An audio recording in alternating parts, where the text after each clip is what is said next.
Madam President. Senator from Michigan. Madam President, I rise today to honor the memory of a true lion of the United States Senate, Michigan Senator Carl Levin. Yesterday, Carl passed away at the age of 87, surrounded by his loving family.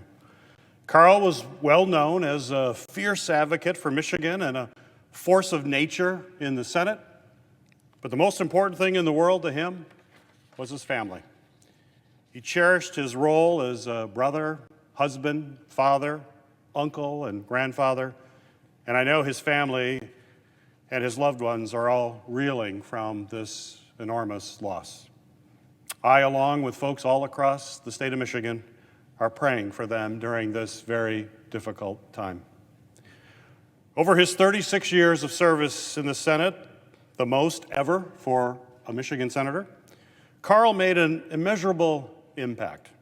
He served as the chairman of not just one, but two extremely powerful committees. He was simultaneously a zealous, progressive voice in the Senate and one of its most bipartisan members, able to forge strong relationships with his Republican colleagues and find pragmatic compromise to get results. I remember when Carl was first elected to the United States Senate, making a very impressive leap from the Detroit City Council to a statewide office. I was in college at the time, and over the years, I closely followed his service and his career in politics. He was someone that I looked up to and came to know as both a role model and as a mentor. He was always gracious with his time and his wisdom, and I cherish the conversations that we had over the years. From my time years ago serving in the Michigan State Senate to my time in the U.S. House of Representatives.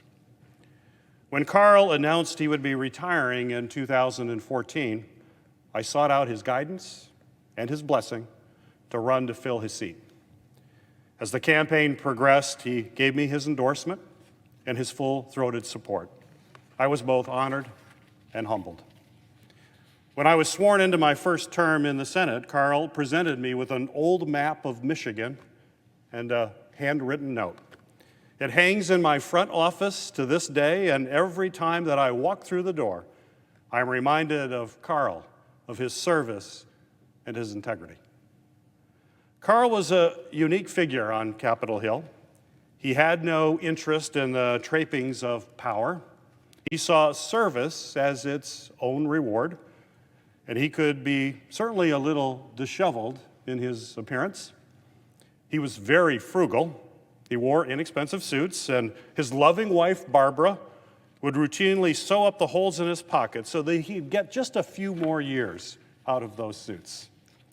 Legend has it he once noticed a mustard stain on his shirt, and he painted over it with whiteout so that he could get right back to work.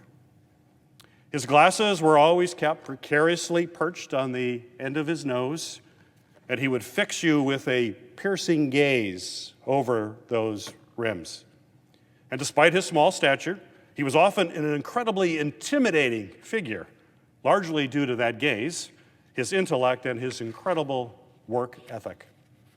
Nowhere were those traits more apparent than his role leading the Permanent Subcommittee on Investigations, also known as PSI. When Carl held the gavel, getting a letter or a phone call from his investigative staff struck fear into some of the most powerful and most corrupt figures in America. In fact, folks in Washington would quip that under Carl's leadership, the letters PSI had a completely different meaning to many people. They stood for, quote, pretty scary investigations. Carl used his chairmanship on PSI to stand up for everyday folks, the Michiganders and the Americans who are working hard every day to pay the bills and are playing by the rules. He was furious when there were people who took advantage of hardworking Americans. And there were companies who were making millions and even billions of dollars cheating on their taxes and hurting average taxpayers. Over the course of his tenure as chair, he took on the corrupt the wrongdoers and the bullies who no one else wanted to stand up to, including the major corporate banks, the mob, and even ruthless dictators. He brought a studious focus to his work, reviewing thousands and even sometimes tens of thousands of pages of documents so that he would know every single detail in that investigation. His investigative staff recounted that when he was preparing for a flight to Hong Kong, he asked for a binder full of documents related to the latest investigation to review on the plane. His staff put together 1,500 pages of documents for him to read on that flight. When he landed in Hong Kong, he called and asked his staff to send the next batch. He'd already made his way through those 1,500 pages, and he wanted to see more. In every investigation, he was tough, but scrupulously fair. He was disciplined, laser-focused on addressing injustices, and he was dedicated to seeing a fight through to the end, even if it took years. Over the years, he tackled money laundering, abusive offshore tax shelters, and executives and bankers who cooked the books, dodged taxes, and cost workers their savings, their pensions, and health care. One of his greatest legacies at PSI was his work to hold bad actors in the federal sector accountable for their abuses. In fact, after seeing unfair charges on his own credit card and hearing similar stories from his constituents, he launched an investigation into predatory credit practices, including charging interest on debt that was already paid, hiking interest rates even when bills were paid on time, and manipulating charges to try to secure additional fees.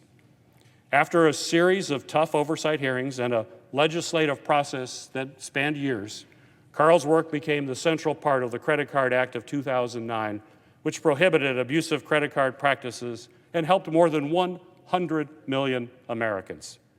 He even cast his 11,000th vote during the process of getting that bill passed. Whether he was taking on Enron or Goldman Sachs or exposing the corruption of Chilean dictator Augusto Pinochet, Carl was focused on holding the bad guys accountable and protecting the American people from their misconduct. And despite serving at a time when Congress was growing increasingly partisan, he managed to bridge the divide. His staunchest conservative colleagues knew that if Carl gave them his word, you could count on it 100%. Whether he was working with Senator Coburn or Senator Collins, Carl was able to cooperatively work with his Republican colleagues, setting an iconic example for how to conduct bipartisan oversight that my own committee staff today still strives to follow. Carl carried that same bipartisan principle to his role as chairman of the Armed Services Committee, a role that he served in for 18 years. Whether he was working alongside the late Senator John Warner or the late Senator John McCain, Carl found bipartisan, common-sense ways to support our nation's service members, combat waste and fraud within the Department of Defense, and work tirelessly to strengthen national security and to keep our nation safe. Even though Carl took on such high-profile, nationally important roles, he never forgot his roots and the lessons he learned about listening to your community during his time as a Detroit City Councilman. He was a powerful advocate for all of Michigan, but especially for his hometown of Detroit. I distinctly remember his determination as our Michigan congressional delegation fought to rescue Michigan's auto industry when it was on the brink of total collapse. As our senior senator at the time, Carl led our delegation with quiet but steady resolve. At a time when so much was on the line for Michigan, Carl helped fight for General Motors and Chrysler, which was headquartered in my district, and to save the jobs of Michigan auto workers and everyone who depended on them. Carl was a champion for Michigan's auto industry and a true believer in the Motor City's ability to lead in vehicle innovation. He was such a believer in the future of Detroit's auto industry that he even bought one of Chevrolet's first electric vehicles, the Chevy Volt.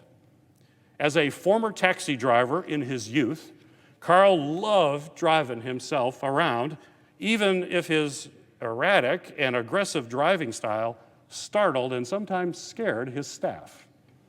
And although Carl was ready to put his own money behind the future of Detroit, Capitol Hill wasn't quite so ready for electric vehicles. Without readily accessible charging stations on the hill, Carl actually ran an extension cord out of his window of his Russell office building to recharge his car's battery. He also fought relentlessly to build public transportation in Detroit. He had a vision of light rail that would transport people through downtown Detroit. And when he believed in something, he wouldn't take no for an answer. Even when the administration of his own party rejected requests to fund the Detroit Rail project. I recall vividly a meeting between Carl, the Detroit representatives, and Transportation Secretary LaHood. And in classic Carl Levin style, he peered over the rims of his glasses, held a fistful of papers, and shook them at the secretary's direction as he railed about how we had angels in Detroit who were willing to invest in this project, but we need the public sector to support it to get across the finish line. His arguments were persuasive, and today you can ride the Q line down Woodward Avenue in downtown Detroit because Carl Levin was so determined to make it a reality. President Barack Obama captured Carl's legacy perfectly when he said upon Carl's retirement that, quote, "If you've ever worn a uniform, worked a shift on the assembly line, or sacrificed to make ends meet, you had a voice and a vote in Senator Carl Levin." But perhaps Carl's greatest legacy is the example he set for all of us. Carl's colleagues, his staff, his constituents all agree that one of his most powerful traits was his integrity. He had strong values and a moral compass that always pointed north.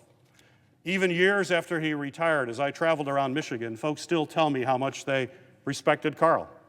They knew that even if they didn't agree with him, he was thoughtful, he was considerate. And they would tell me that while they may not always agree with Carl's votes, they respected his decision-making, and they trusted what he was doing and thought was best for Michigan and the country. Those same principles inspired such strong loyalty in his staff that he became known for having staff members who worked for him for decades. Carl's fearlessness, thoughtfulness, and independence marked the epitome of what it means to be a public servant. He followed his conscience, and he always fought to do what was best for his home state and for his country. Carl's principled leadership, his dedication to finding common ground, his relentless pursuit of the truth, his constant focus on ensuring our country works for every American should serve as a model for all of us. I'm forever grateful to Carl for his leadership, his mentorship, and for his example. I will always remember the advice he gave me on election night after I was declared the winner. He pulled me aside and said, "Just remember, Gary, in the Senate there will be people who will try to pull you in all sorts of directions. But never forget where you came from, never forget who you are, and always work to bring people together despite the partisanship and polarization around you." We live in tough times, but he reminded me that people back home in Michigan are expecting me to get things done and deliver results. It's advice that guides me every day. Carl truly represented the best of public service. He did his homework and knew the issues inside and out. He focused on doing what was right for Michigan and for our country. He never had an alternative agenda.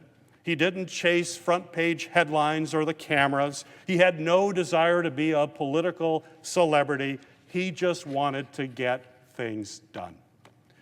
Carl's light in this world will be sorely missed, but the best thing we can do to honor his memory is to live by the same principles, integrity and kindness that drove his leadership and public service for 5 decades.